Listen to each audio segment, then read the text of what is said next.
Brahmananda, who was more shocked, was also shocked. Show him how the Vaishnavas dance. And Brahmananda kind of stunned first, and then did the Swami, you know.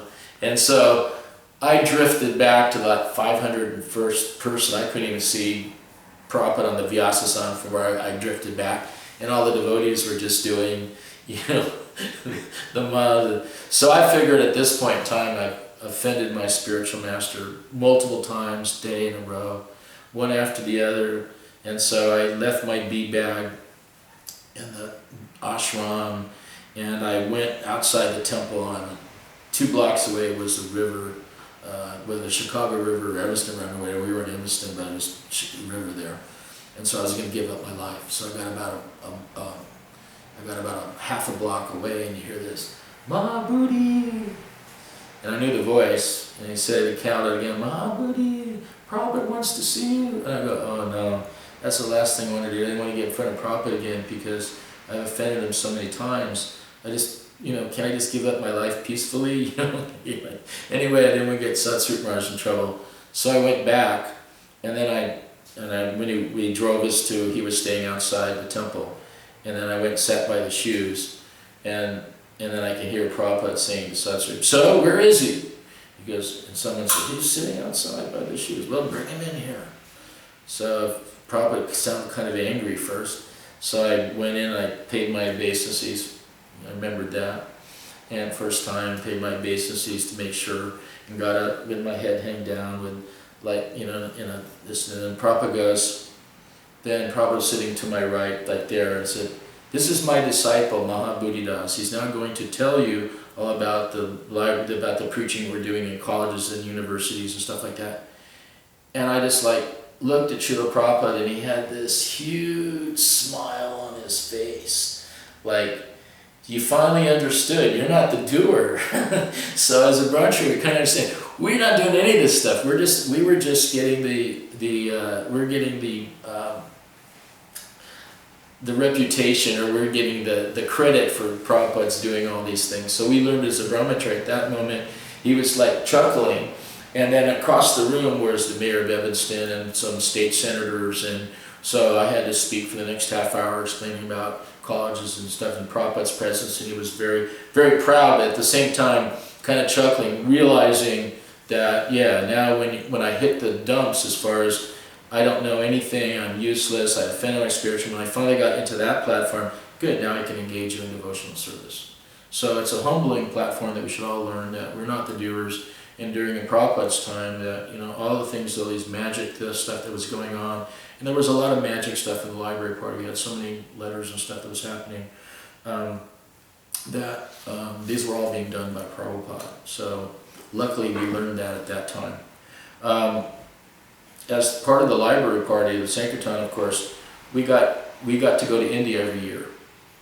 We got to go to India every year, and in India, of course, I got very fortunate. From 1973 to 1977, I got to be Prabhupada's guard, and I would run all of Prabhupada's darshans in the evening in Mayapur and Vrindavan. So there are some wonderful stories that can happen like that. These are one day, I'll give you a few of them in Prabhupada's rooms. One day, one of the gentlemen, was Indian gentleman, very, very statuesque, and very, very, had a chadar over his head. He had wide, broad shoulders and a very almost Scandinavian almost type, very firm features. I could just remember, he seemed larger, he was larger than I was. And he was sitting in the back, and the room was filled, so at the end of the darshan, I would give prasadam out to all the different devotees. So Prabhupada told me I was giving it, and he said, one of the people have left without doing prasadam, so you must go give. So I took the plate, took some prasadam, and it's only been a few seconds, and I figured I'd meet him just outside the door. Well, I just went outside the door, there was nothing there. And then if you're familiar with Vrindavan, that whole side along Prabhupada's rooms goes all the way up to the front gate. So I ran all the way up to the front gate, and still there was anything outside the gate. Was this gentleman, he was over 6 feet. I don't know how tall he was, taller than me. And somehow I must have ran like fastest human, because he was up to the front gate before anyone. Anyway, I say, Haribo, Haribo. my spiritual master, I'm going to give you this prasadam.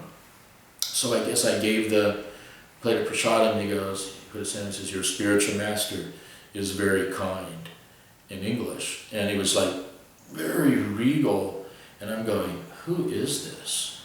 And I gave him the prasadam and the Dhanabats, and he gave me Pranam's back. And then I walked a few feet, and I'm going, I turned around and turned, who is this? And then there was nobody there. So these are the kinds of things of who would come to Prabhupada's darshans.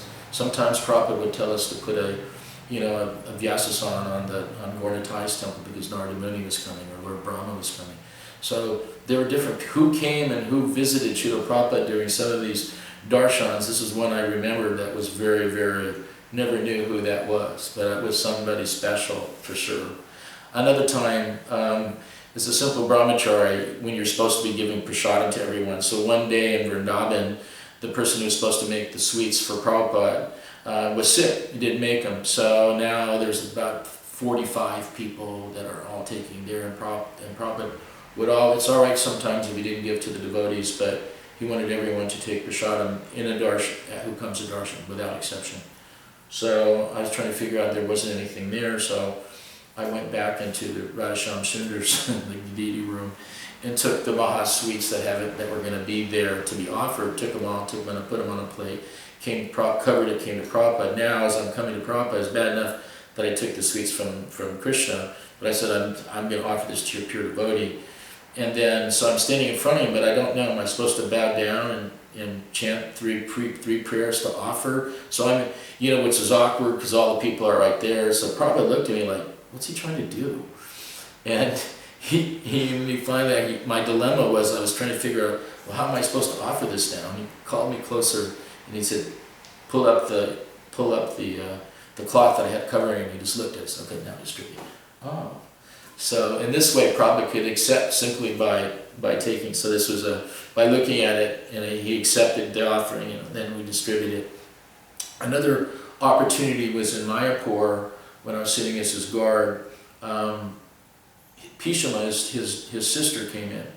And, I went to him, said, Prabhupada, do you want to speak to your sister? She's here. He says, yes, bring her in. So as he came in, she started speaking to him in Bengali, and I didn't know Bengali, so I just sat down for a second, and then I get ready to get out, because I had to get a couple things for Prabhupada in the next hour, so I was going to pick those while he's in there. And he turned to me, sit down! So I didn't know what to do. I was just chanting, sit down, trying to figure what I did wrong. So after about 10 minutes or so, his sister walked out, came out of the room, and I was still sitting down, and I let her out. And Prabhupada turned to me, said, a sannyasi never stays in the room alone with a woman, even if it's his mother or a sister. And he quoted the Sanskrit verse. There was no one else there to instruct, but I always give this instruction when some of our sannyasi godbrothers are less strict than Prabhupada would show. They would not be alone in a room with a woman, and this was the instruction he gave that I tell people about. So he had no one else to prove it to, but he did everything as he preached it. He also followed it himself. One day in Mayapur, every afternoon I would give him chandan on his forehead and give him coconut water, and he would always give me Mahaprasadam, and so this was kind of happening every day that we were in India. One day he wanted to speak to Bhagavan. So we went to, he asked, can you go get Bhagavan? I said, yes, Srila Prabhupada. So I went down, I ended up running around all over Mayapur, all the front gates, all over the places. There was no Bhagavan. So I was venturing back to the room, and I saw Srila Prabhupada still sitting in a very regal, steady position. And I go, oh my God, he hadn't moved a muscle since he said that to me. So it was like frightening. So I inquired, and so I said, he's at the Ganga. I think he's giving class at the Ganges. At that time, the Ganges was about a mile and a half or 2 miles from the Chandra Mandir. You had to go through all the chickpea paddy fields for whatever.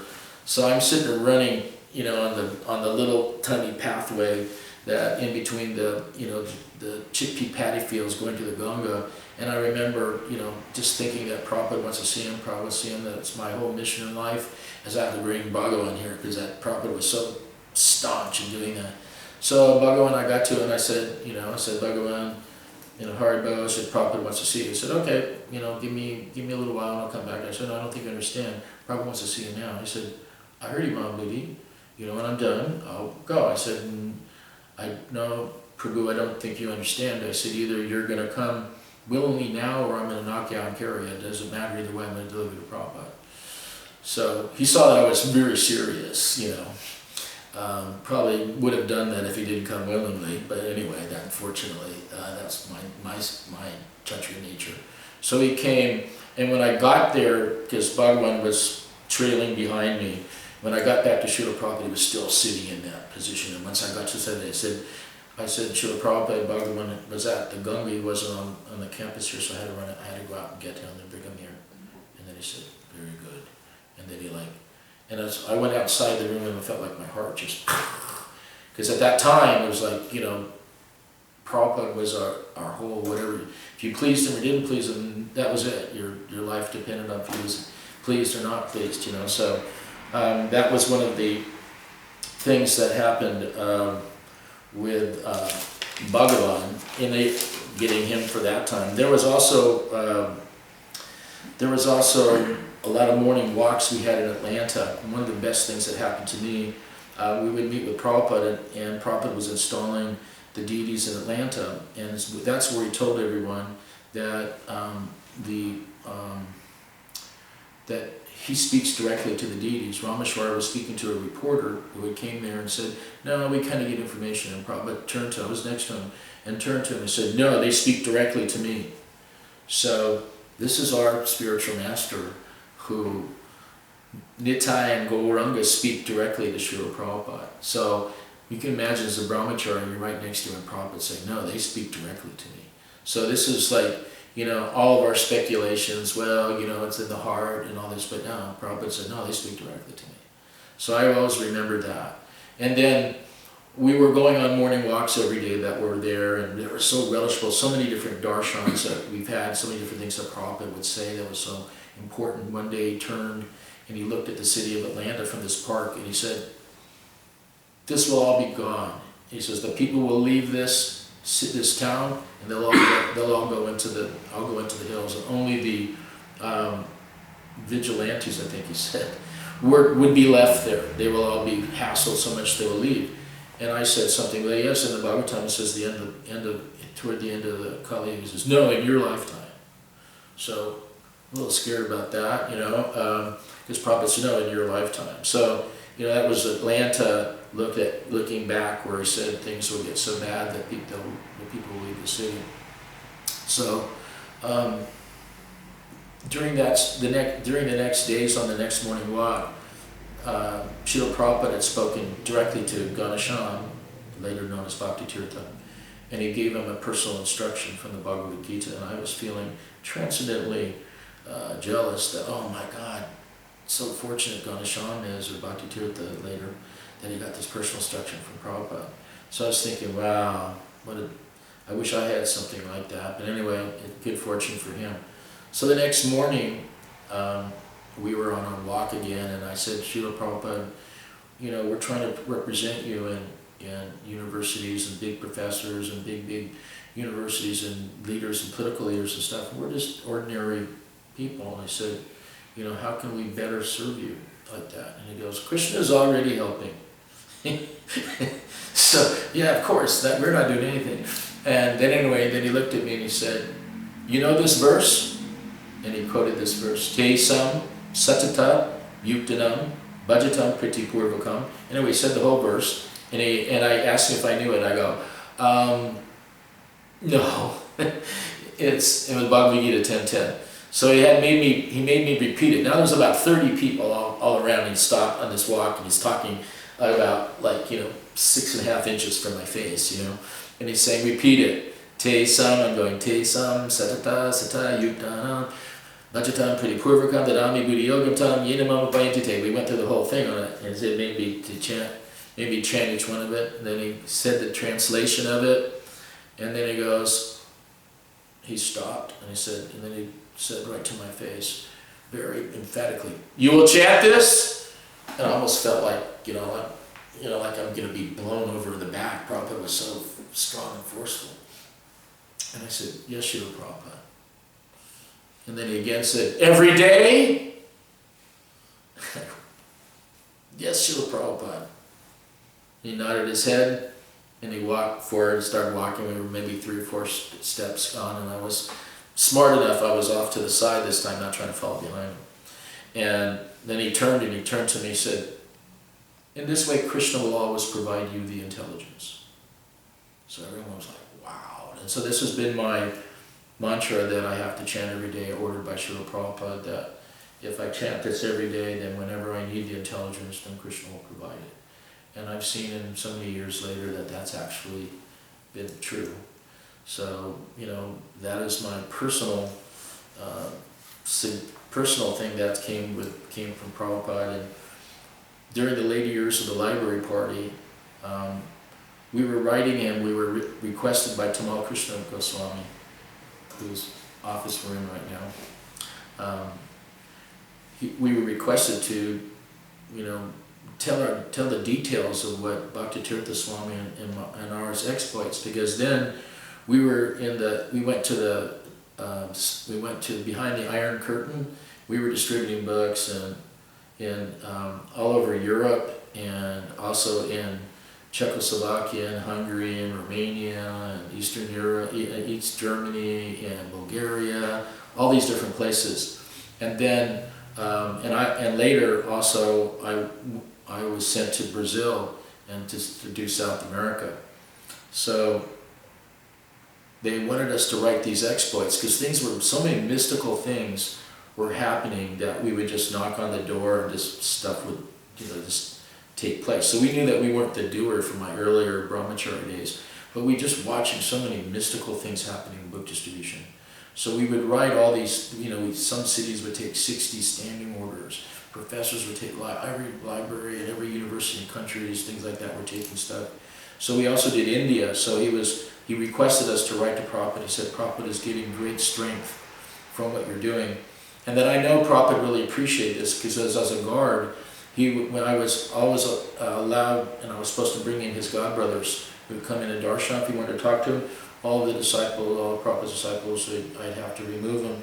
And then just, Krishnadas Babaji, or sometimes Sridhar Maharaj, sometimes Narayan Maharaj, sometimes his godbrothers would come, and Prabhupada would sit, they would sit without any formalities, and they would talk, and Prabhupada would always have me, when there were different groups that come, he'd have me go to his Elmira, and his Elmira there was a notebook, and all the notebook was all the reviews that all the professors that we were getting, that from all, Dr. Dimas, all these different reviews that we were getting from all of Prabhupada's books, and he'd have me read it to his godbrothers, and then, they were so amazed, and he was so proud that they were taking his book seriously. So as we were writing the exploits, he said, this is giving Prabhupada strength when he was sick. Prabhupada was very sick. And so we would be writing the different things that were happening, and Prabhupada and Tamal would write us back saying he's so pleased by this, keep sending. So then that was happening, and then later, more closer in October, September, October, we got another letter from Tamal, this time not signed by Prabhupada, but just from Tamal, saying that make your letters briefer now. Prabhupada doesn't have as much strength as he did. So I had been in Eastern Europe. I didn't even know Prabhupada was sick until someone, told me when I came back to the West, they were chanting the Shingle prayers. So I was kind of angry that I didn't know him. But anyway, we limited it to some small, not blow by blow, some of the things that happened, because it gave some Prabhupada so much encouragement. And then finally, I got our final letter from Tamal, this is the secretary. And he said, he told us that, Prabhupada is, not able to hear too much. And, but he said for me to write this, he said to me, that kind of the last words Prabhupada gave to me in that, where he said, he said to preach rigorously, and for a Kshatriya to die in the battlefield is very good. And he quoted the verse in the Bhagavad Gita, for those, Kshatriyas who die in battle, they go to heavenly planets, or they go back to Krishna, whatever. So the last really instruction like that, I didn't get a chance to go in India, when Prabhupada was leaving, we didn't even know. We were in Brazil, and several of my godbrothers were there, and we just got a phone call that Prabhupada left. But that was, every Prabhupada disciple can probably tell you where they were or what's going on when Prabhupada left the planet. He was everything, and still is everything. But, you know, I'm fortunate, I feel one way, that I had so many opportunities to serve Prabhupada, and so many wonderful memories, and so many instructions and opportunities to serve, you know, that our whole youth was given in, you know, in trying to serve our spiritual master and distribute the literatures from behalf of our Gaudiya Sampradaya. So just, you know, that, just remembering Prabhupada and his moods of preaching.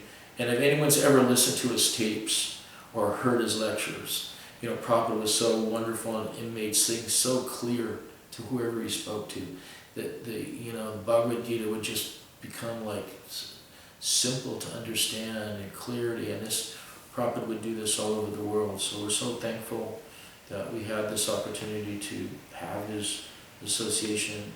Although I feel I'm pretty much of an asat disciple, at least we try. And all glories to Srila Prabhupada. And thank you for the opportunity for remembering him, and I hope this inspires some devotees to take up very seriously his service. Hare Krishna.